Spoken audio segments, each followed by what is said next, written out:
Hello, everyone. Welcome to After Curfew. I'm Jillian Lenna, and today things are looking a little bit different. We are at my house doing a solo episode. We asked you to ask us anything, and we're going to answer your questions today about relationships. Listen, we are overdue for a good girl talk. So grab your coffee, grab a wine, grab a blanket, grab your fucking tits, grab what you need to grab, and let's get into the tea. Why do I stop liking someone as soon as they like me back? Girl, this is so freaking toxic. You do not like that person. You like what it was doing to your ego. Your ego was getting off on the fact that they liked you. And as soon as that shifted, you're like, excuse me, I need my validation. I need my attention. I need you to have your eyes on me and be obsessed with me. And I think that's what you were missing more so than the fact that you're like, wait, hold on. They were a great guy. They had all these qualities. No. It's because your ego was not being fed anymore. That girl is starving. I've definitely been in situations like that where I have somebody who is giving me all this attention and all of a sudden it shifted. And I'm just like, wait, hold on one second. But then you have to ask yourself, you're like, I don't really like that person. I just like the attention. And who doesn't? I'm sorry, I'm a Gemini, okay? So we love some attention. Geminis and Leos, I can guarantee you, this comment came from a freaking Leo. I already know it. You're a Leo because you love the spotlight. You love the attention. And that's really all you wanted from it. Point blank period. Case closed, okay? Can you be best friends with your crush? I think that is such a hard question to answer because yes, you can. But at the same time, is it going to be an authentic friendship? I feel like you wouldn't be able to be your most stripped down version of yourself because when you do have a crush, do not fucking lie, we're all like acting a little accordingly, acting a little different. You know, we're more aware of who we are and we're putting on this PR version of ourselves, essentially, like this highlight reel of ourselves. So I don't know. With my friends, you know, I'm completely stripped down. I'm who I am. This is like it or leave it. This is who I am. But in the beginning stages, when you're liking somebody and you have a crush, you're acting a little different. So I think the question that I have for you is, would you be able to fully feel comfortable being your most authentic self with this person, knowing that they don't have feelings for you? Would you still be trying to get with them, even though you know the answer is no? Would it hurt so bad keeping this friendship and this facade up in order just to have a friendship? I'm not sure. Listen, I've lost a lot of friends throughout the years. Okay, that makes me sound really conceited, but I've lost a few guy friends that have confessed to me that they really liked me, and I just did not feel the same. And I don't think it would have been healthy knowing that knowledge. Like, then I would have acted differently. You know, if we did stay friends, I would have felt a certain type of way. Like, oh, I can't come to them with, you know, guy situations that I'm dealing with because they told me that they liked me. So I think both of you are going to start acting a little bit differently, and therefore the relationship would not be as authentic. That's just my opinion. So I'm going to go with answer B, no. Final answer. Beep. If you can compartmentalize your feelings for them, those types of feelings, then sure, maybe a friendship can really blossom. And also, maybe if you're friends with them for so long, you're like, you know what? This is great. I don't know why I ever even really thought of them romantically because we're such good friends now. That can happen too. But I do feel that if you are going to tweak the way that you act because they're still your crush, they're your friend, but they're still your crush. That's the thing that you would have to really figure out. Like, can you be your most authentic self? That's really all. Ooh, is it okay to feel awkward when you're dating someone? Okay. This one is layered because yes, dating is fucking awkward, okay? It's uncomfortable, especially in the beginning. Dating is, I mean, if you're like me, you get a little anxiety. It is not a walk in the fucking park. I will tell you that much, okay? Every single time I've been in a relationship where I felt awkward, it was so not right for me. So not right for me. And that was my body trying to tell me, hey, this is not it, girl. wake up, look at the red flags. It's not it. When your body does not feel right, when your nervous system does not feel right, it really does talk to you. So I think if you do feel awkward, and again, I am not talking about the very beginning stages, because I think first date, second, third, they are awkward. They're, you know, your nerves are high. I'm not talking about that. But if you are with somebody for an extended period of time and you do feel awkward, like you feel like you can't be your full authentic self, there is an issue. There's an underlying issue. Your body is telling you, girl, run. When you're dating somebody, if you still feel uncomfortable, like you can't be who you truly are, good day, sir. Bye rolling through these questions, rolling through these questions. No, I cannot sing. Okay, next question is, not a relationship related question, I think, but how do you avoid players? The players are gonna play and the haters are gonna fucking hate. That is a tale as old as time. Avoiding a player. Girl, I can write a freaking novel on this one, because I have dealt with many players in my life, unfortunately. Story time situation. I was dating a player, okay? Like literally the player of players. And immediately right away, I realized I do the deep dives of the social followings. I don't care what anybody says. It is public knowledge. We are in 2024. If it's on the internet and you could see it, go fucking search, because there's a lot of information that you can learn from somebody, from their following, from the way that they move on social media. It will tell you a lot about how somebody will be in a relationship. I did a cheeky little look, a cheeky little gaze, and what I saw was not satisfactory. That was an F-, okay? I was shook to my fucking core. I was absolutely gobsmacked, jaw to the floor, pearls grabbed. If they are just following double-cheeked up girls on a casual Wednesday, kick it to the curb, okay? Don't put yourself through the pain. And I was in the thick of it because we were already talking for a while. And usually I do check followings, and this time, I mean, I was not clocked in. I was not booked and busy. I was sleeping on the job, and I had to pay for it. So I addressed it, and I was like, hey, I looked through your following and I did not like what I saw. Let's talk about it. And the defensiveness that he got and the excuses that we've heard, which I'm sure if you've confronted a man about his following or his suspicious activity on Instagram, you know all the freaking excuses in the book. And I was just like, who the fuck do I think I am? And how the hell did I get in a situation like this? Because I preach that I am not that type of person. And here I am, plopped in this awful situation of what to do, because now I'm attached to this guy. And what I'm seeing is no bueno. Like, you know, all the excuses that they do, like, oh, it's my sister's friend, or it's someone I used to work with. Like, really, you worked with Samantha with the BBL who lives in Dubai? Like, no. But anyways, I was like, listen, I have to believe him. I don't know why, but I felt like I will give you the benefit of the doubt. And that was my biggest mistake and downfall in my dating career, because that took me on a fucking spiral. I was constantly checking. I was constantly going through his Instagram, checking where he was, looking at the location that he tagged. Like, bitch, I am talking FBI crazy shit. So anyways, that was a tangent. But if you suspect that he is a player, do a cheeky browse. And if you immediately see something that you don't like, please exit stage left. Save yourself the chaos, the anxiety, the drama that I had to go through. Learn from that story. Because if it looks like a player and it walks like a player and it talks like a player, it's a fucking player, okay? So once you see something that is just not aligning with you, girl, bye, cut it off. It's not even worth it. It's not even worth it, because there's so many other guys out there that don't do that, that aren't in the clubs, that aren't, you know, having this suspicious activity online. You don't have to settle for that. So don't. Please, please, please, please, please do not know your worth. You don't fucking deserve that, okay? Next question. How to recognize someone's red flags because I'm colorblind.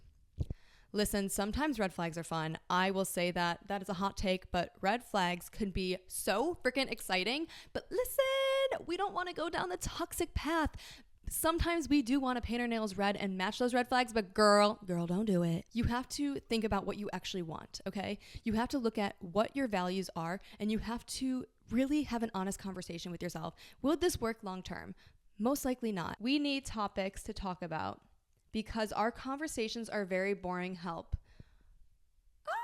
Okay, if the conversations are boring, it's just not a good connection. I don't really know what else I can really say about that, because you should have a genuine interest or similar interest. And if you don't, there's just a disconnect. And trust me, there's somebody that you can just yap with all day, every day. Once you find your right person, there's no awkward pauses. There's no boring conversation. I mean, not every conversation needs to be like an action movie, but I think if you're seeking out what to talk about, there's probably somebody out there that shares the same similar interests and hobbies as you that you can really dive into those topics with.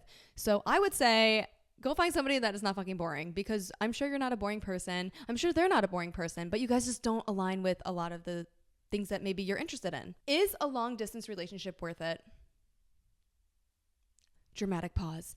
I think it depends on the two people that are involved, okay? I was in a long distance relationship and it did not go so well. It did not go the way that I had planned in my head.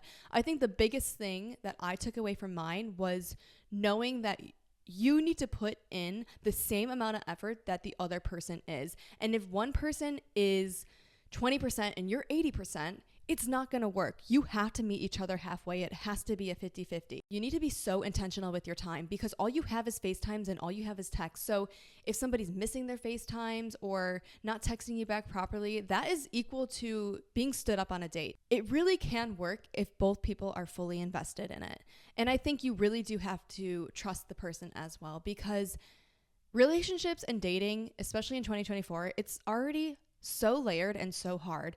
And then throw distance into the mix, you have to really trust that person and be a really secure person in yourself, because there will be nights where they go out with their friends and you're not going to be there, and vice versa, you know? I think the biggest thing is having the trust, having the security, and meeting each other halfway with the effort. If the person and people involved are committed, why am I talking like a robot? If the people that are both involved are giving that full commitment and giving that full effort, it can 100% work. 100%. He gets angry so quickly, but he still does meaningful things for me. Is he a keeper? I think this one's really difficult because it's circumstantial, right? I mean, it depends on how much and how he is getting angry. Is he getting angry at you? Is he violent? Those are two things that are like absolutely not. I think it's this. We look at all the amazing things, and those will always outweigh those little outbursts or those little moments of anger. Should they? I don't think so, because you really have to take the full 100% of how somebody acts in order to know if they're right for you. We can't just pick and choose people's personalities and ignore the things that are red flags, because those little red flags are going to turn into fucking red carpet runways, okay? They're going to turn into a whole fucking situation down the road. So if you're seeing things that just aren't right, like anger issues, especially if it's towards you, I would say no, he's not a keeper. You should find somebody that can handle their emotions and control their anger, because that just comes with emotional intelligence. You deserve somebody who is intact with their feelings and able to control that. We don't want people who are out of control. I'm sorry. How can I get rid of my feelings that my boyfriend is cheating even though he isn't?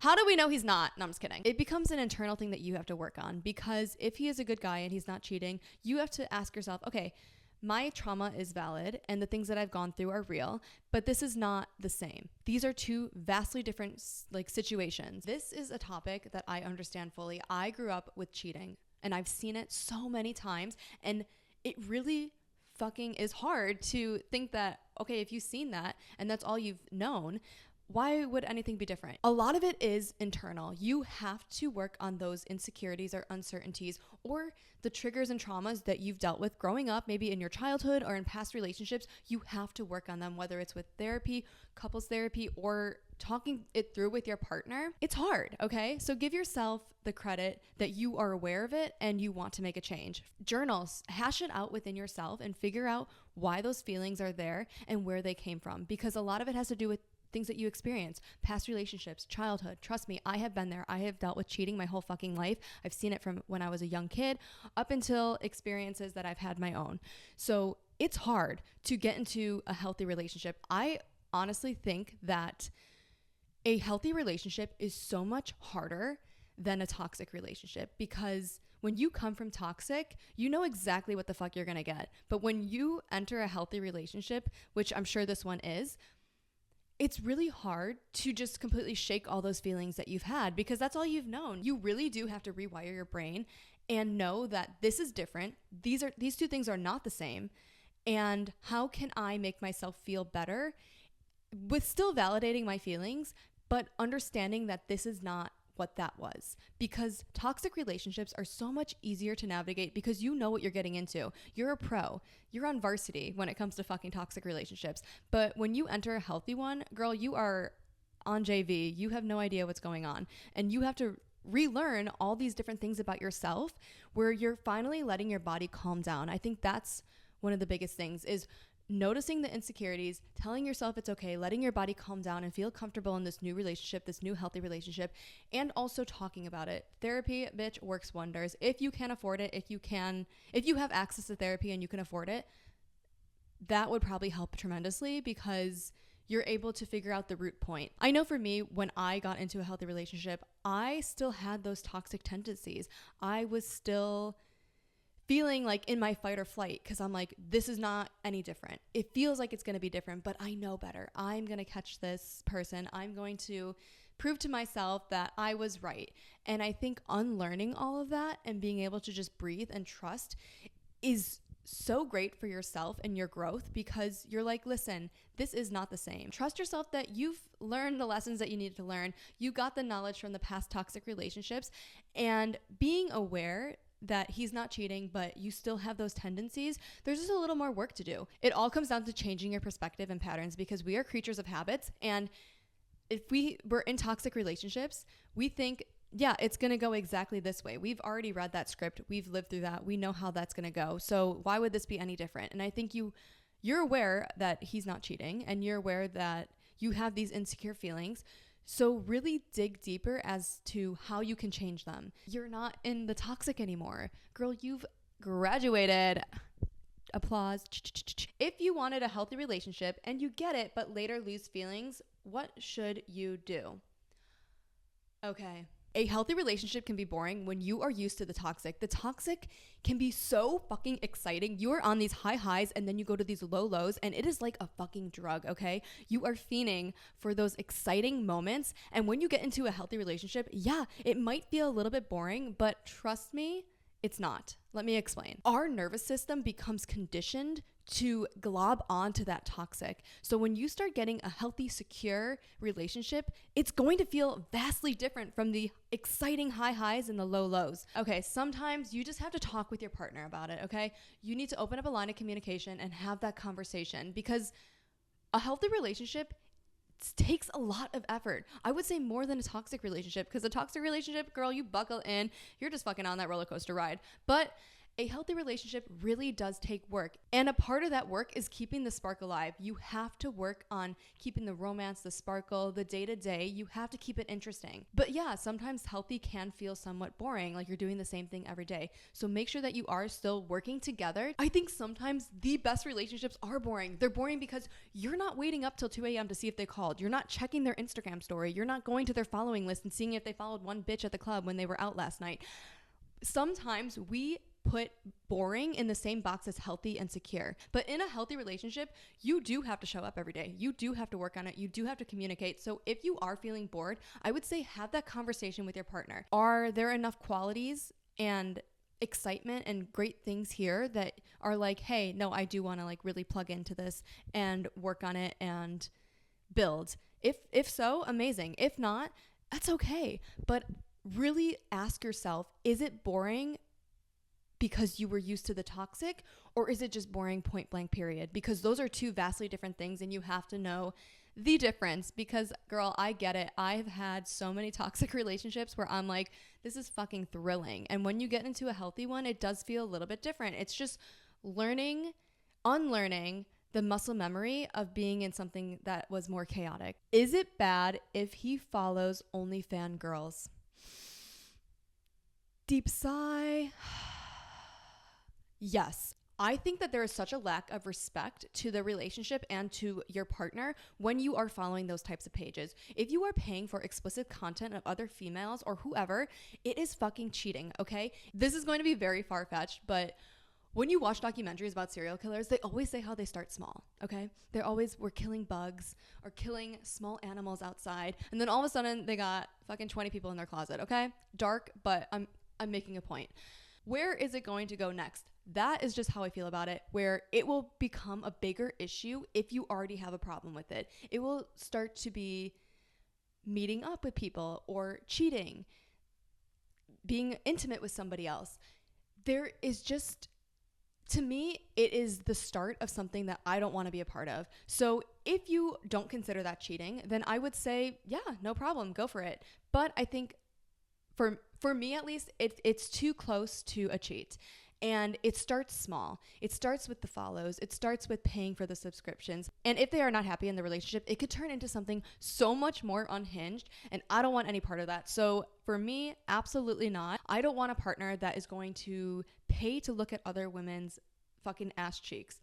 Absolutely not. Not my cup of tea. Sign me the fuck out. I don't want any part of that. If you are on the fence of whether you should date somebody who does those types of activities, ask yourself, are you going to be cool with it? Are you really genuinely going to be cool with it? And if the answer is no, do not torture yourself and put yourself through that type of shit, because I've been there, done that, and it is not good for the mind and it's not good for the soul, bitch. Let me tell you that.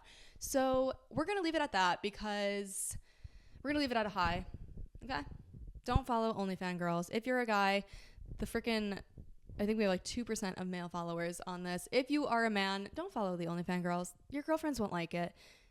I'm just going to save you the arguments, okay? We are going to wrap it there. Please do not forget to follow us on After Curfew. And next time we do this, send me your questions, because this only works if you guys communicate with us.